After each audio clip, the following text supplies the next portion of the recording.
Hello, everyone, and welcome to the latest business chat with me, Glenys Chatterley from EBN, which stands for Effective Business Network. Today, I've got the amazing Hayley from, and she's written it out for me so I don't have to remember, Cadbury Mortgage Services, because I always want to call it Solutions for some reason. Anybody who knows me, it's no, because I get confused. And we're going to talk a bit about mortgages, but we're going to talk a bit about equity release as well, because Hayley's one of those people who does everything on that area. So, morning, Hayley, how are you doing? I'm fine, thanks. How are you? I'm good. So, you do mortgages, you do equity release. Tell me how you got from where you were to where you are. Well, I first qualified to sell mortgages back in the early 2000s. And I worked for banks and building societies and did some estate agency work. When the credit crunch hit, I did actually come out of selling mortgages and completely came out of the industry for a while. When I did come back into the industry, I went into compliance work. So that means I was checking mortgage advisors' work. After a year or so, the firm asked me if I would qualify to check equity release work, which I did. Took a couple of months to do. Did that qualification, and then I started checking equity release advisor work as well.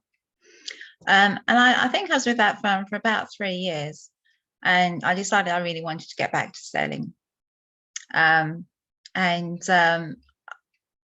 went for a few job interviews, but either didn't like the firms or didn't like the people. And after a few interviews, and I'd travelled pretty much around the country on job interviews, and my other half said to me, look, why don't you just set up on your own? I'd always thought about it, but to be honest with you, I'd always chickened out of it. I think it's a big decision to make. But he said to me, he said, look, we haven't got a mortgage anymore. He's at work, you know, we don't live an extravagant lifestyle. So he said, just give it a go. So I started giving it a go 3 years ago. Woo! And 3 years is, they say that 3 years, if you get past 3 years, you're probably going to be okay with the business. I think that's the settling in. So tell me what it is about mortgages, equity release that you enjoy doing. What's that bit that floats your boat? It's just the helping people and being on the journey with them. You know, you can have a first-time buyer who's really unsure, quite nervous about what they're doing, but also really looking forward to getting their first home. I've got a first-time buyer at the moment. He'll regularly ring me up and he'll say, I'm sending you a link for a property. Can you have a look at it? Tell me what you think. I mean, sometimes I think, should I go and view them with him? You can always provide that as an extra service. Yay! Yeah. It's just being on the journey with them, you know, and even if someone's just remortgaging just to do some home improvement or something, you're still helping them. And it's not something you do very often, you know what I mean? So you sort of, I've had not many houses, but a few, and you forget how you do it because you don't do it all the time. So you need an expert to hold your hand and sort of support you and go, no, it's going to be okay, it's going to be fine, don't panic. So if somebody was looking for, let's do the equity release, if somebody was looking to look for somebody like you, what sort of questions should they be asking themselves? What's their tick list? Give me 3 things. They should be asking, first of all, is that advisor, can that advisor look at the whole market for me? There's not a huge amount of equity release lenders, but every equity release lender provides a lot of different products, and they all have different criteria, some in relation to the house, kind of land that's with the house, whether it's a flat roof or whether there's a commercial element to the house. And then some relate to the client, the maximum age, their health. So you need to be able to look at the entire market to get the best product for you. Yes. So that's the most important thing. What else? What else might they say, well, I need to know this, or they need to know that, or what else would you say? Yeah, I'd say, how available is that advisor going to be to me? how they're going to look after me. You know, I stay in touch with my clients. I go round to my clients' houses. I don't expect them to come to me. Right. And a lot of people like that. You know, I stay in touch with the clients. I think my clients trust me a lot because, you know, I've had one today ring me up, asking me some questions about nothing relating to the equity release loan at all. He's sort of, he thinks he's been adopted, does he? That you're now his mum. You're now his mum, and you're going to look after him. Exactly, what else? Is there another thing that you think people should be asking, you know, when they're looking? Yeah, you need to know if that advisor's going to be thinking in terms of your best interests. Yeah. Because I guess there's lots of options, and you do need to know that they're going to be looking after you, not looking after their bank balance. Exactly. So, yeah. I think that's right. So, you've been in business 3 years. Tell me, what do you wish you'd have known before you started all this malarkey? I think what I wish I'd have known more is how long it can take the business to get going. Yeah. You know, it's frightening, isn't it? It's scary. Yeah. And if you've never been self-employed before, you don't really know what to do. No.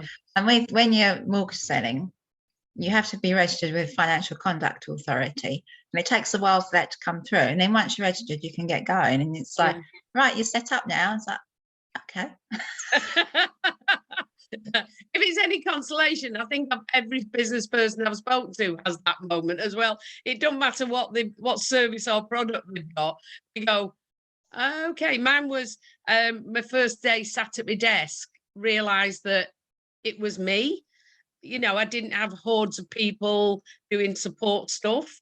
It was me. You know, if the computer went, it was me. If I needed paper, it was me. It wasn't, and I can remember sitting there thinking, okay, how does this work now? You know, how do I get that phone ringing? So yeah, it's scary, isn't it? Yeah.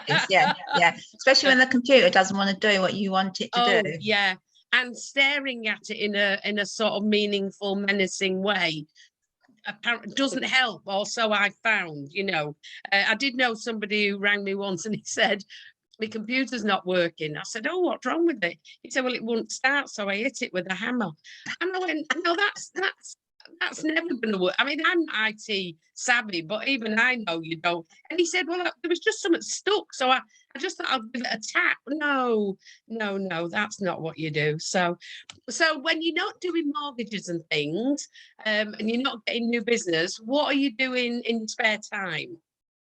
Well, I have an allotment. I grow mainly soft fruit on my allotment. Right. I'm not a big vegetable eater. So right. I used to have piles of fruit bushes in the garden. And of course, they're quite ugly, really. They're like weeds. So in the end, I transferred them up to my allotment. And so the freezer is permanently full of fruit. And I'm more than happy to help you if at any point your freezer's full. I'll even come and collect it. I don't mind. I have one of my neighbours has an allotment and she does vegetables. And sometimes I'll come out early morning going networking and there's usually a bag of courgettes. She seems to do a lot of courgettes. So it's like, oh, okay, we can do this. This is fine. What can I make with courgettes, as I'm thinking during the day? And what else do you do?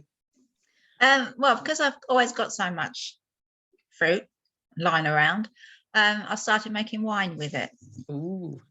So I've been doing that for the last 2 or 3 years. So I've got some gooseberry wine and blackcurrant wine. And it does take a long time, though. When you make it, you have to leave it for about a year or so. Yeah. For it to, so it does take a long time. In a previous life, I used to make pea pod wine, because if you grew pea pods, you could have the peas and then you could use the pods for wine. And it was always a sort of a gentle green colour. It was okay.